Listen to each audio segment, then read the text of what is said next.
On the rock where Brunhilde slept her long sleep, the three Norns, who represent the past, the present, and the future, are spinning their ropes. They recount how Siegfried's strength shattered Wotan's powerful spear, and how the god has sought refuge in Valhalla, taking the branches of the world ash tree with him. When the fortress burns down, these branches will bring the long twilight of the gods to an end. The Norns allude to Loge and Alberich, but when they ask about the fate of Siegfried, the rope breaks, and they return to Mother Earth and everlasting sleep. Daylight dawns, and Siegfried and Brunhilde appear.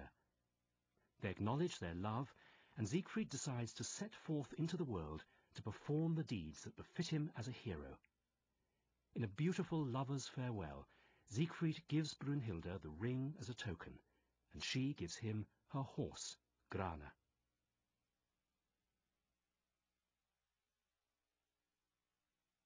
The scene is the hall of the Gibichungs, where Gunther reigns in company with his sister Gutrune. They're joined by their stepbrother Hagen, illegitimate son of the wicked Nibelung Alberich, and their mother Grimhilde, queen of the human kingdom of the Gibichungs.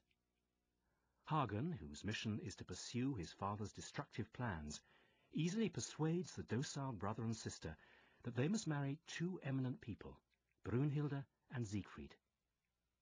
He prepares a drink which will cause the hero to forget about any woman he's loved, fall instantly in love with the first woman he sees, and fetch Brunhilde to be Gunther's bride.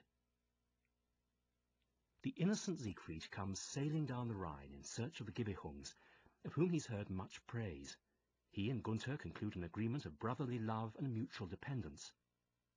Hagen has no difficulty in discovering the whereabouts of the gold and the helmet which the hero has brought with him, or the ring which is in Brunhilde's possession as a pledge. The drink Gutrune offers Siegfried has a devastating effect. He's entranced by Gutrune and falls in love with her. When Gunther tells him he wants Brunhilde as his bride, Siegfried cannot remember who she is, and offers to go and fetch her using the magic powers of the helmet. The two men take an oath of blood brotherhood, and Hagen remains alone, convinced that his father's curse will be effective. Brunhilde, alone on her rocky headland, is visited by the Valkyrie Valtrauta, who's come not out of sisterly affection, but to give Brunhilde an account of the distressing situation at Valhalla. Wotan has returned from his travels with a broken spear, has stacked up the branches of the world ash tree in order to burn the fortress, and has sent 2 crows in search of news. Valtrauta believes that Wotan and his family can be saved only if Brunhilde returns the accursed ring to the Rhine maidens. But Brunhilde angrily refuses to give up the ring, given to her by Siegfried as a token of his love, and sends her sister away. When Siegfried arrives, Brunhilde greets him with joy. But Siegfried has used the helmet to take on the appearance of Gunther, and she finds herself in the presence of a stranger who's fearlessly crossed the barrier of fire and expects her to surrender to him.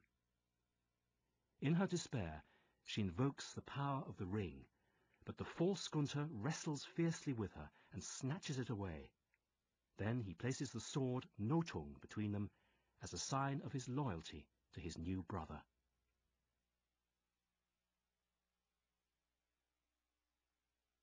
The wicked Alberich, more obsessed than ever with recovering the ring that Wotan took from him, orders his son Hagen to resort to deceit and cunning in order to avenge him. Hagen swears to do so without fail. Siegfried returns victorious, and with joy he tells Hagen and Gutrune how, by passing himself off as Gunther, he's overpowered Brunhilde, taken the ring from her, and brought her to the arms of the real Gunther. The bride and groom are on their way down the Rhine in a boat, and Siegfried has come on ahead as a messenger. Gutrune stifles her misgivings and invites the vassals to the wedding. Hagen summons the vassals of Gibbich, who are alarmed and arrive bearing arms, but his menacing tone soon changes into the joyful announcement of Gunther and Brunhilde's wedding. He orders them to appease the gods by sacrificing animals and to defend their future queen. Gunther introduces Brunhilde to her subjects, but events soon take a dramatic turn when the Valkyrie discovers, to her amazement, that Siegfried is Gudruna's betrothed, and that he's unaware of the drama he's stirred up. When the hero tells her that Gudruna is to be his wife, and she is to be Gunther's, she faints. Then she sees the ring on Siegfried's finger, and is unable to understand why, since it was Gunther who took it from her. Her rage increases, and she cries out loudly in the presence of all that Siegfried is her husband. Siegfried denies it, with an oath taken at the point of Hagen's spear, but Brunhilde promptly swears the opposite. The hero manages to restore calm and enters the palace with the wedding procession. Hagen and Gunther listen as Brunhilde sings of her grief at being betrayed. The Nibelung realizes that she longs for revenge. He slyly and patiently manages to elicit from her that Siegfried's back is vulnerable, because, knowing that he would never flee from an enemy, she did not protect it. Hagen is overjoyed. With Brunhilde's consent, he persuades Gunther, who's momentarily reluctant because of his blood brotherhood with Siegfried, that they must kill the hero the next day while they're out hunting, and say he was killed by a wild boar. The three conspirators sing a poignant trio. Then Gunther and Brunhilde join the procession as it leaves the palace.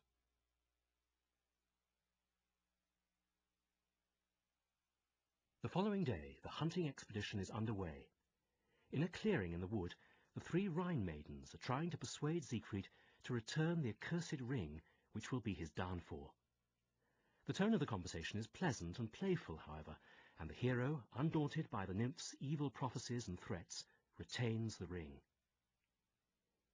During a pause in the hunt, Siegfried, who's in a happy, communicative mood, tells his companions about the ill omens he's just received, and readily gives them an account of his youth. Then Hagen makes him drink a new potion which brings back his memory, and he recalls his passionate love for Brunhilde. The oath taken by Siegfried at the point of Hagen's spear when he denied Brunhilde provides Hagen with a perfect excuse to kill him, and he furiously plunges the weapon into Siegfried's back. Siegfried collapses and dies, in an ecstasy of love inspired by the memory of Brunhilde, echoing the Valkyrie's own rapture when she was kissed by the hero who brought her life and love. The funeral cortege, headed by Hagen, arrives bearing Siegfried's body. Gudruna is overcome by grief. Her brother admits to her that Siegfried was killed by the Nibelung. Hagen demands the ring in compensation, and when Gunther refuses to give it to him, he challenges and kills him. Brunhilde arrives on the scene restored to her former self, the daughter of the gods, brave, strong, and dominant. She gives the order to prepare a great funeral pyre for Siegfried, acknowledges the hero's goodness and loyalty, expresses understanding of Wotan, and announces her decision to return the ring to the Rhine maidens. She orders the pyre to be lit, and rides into it on her horse Grane. The stage is invaded by fire, and the Rhine overflows its banks. The Rhine maidens appear, and when Hagen again tries to seize the ring, they drag him down into the depths of the river, at the same time triumphantly brandishing the recovered ring. In Valhalla, the gods and heroes are encircled by purifying fire.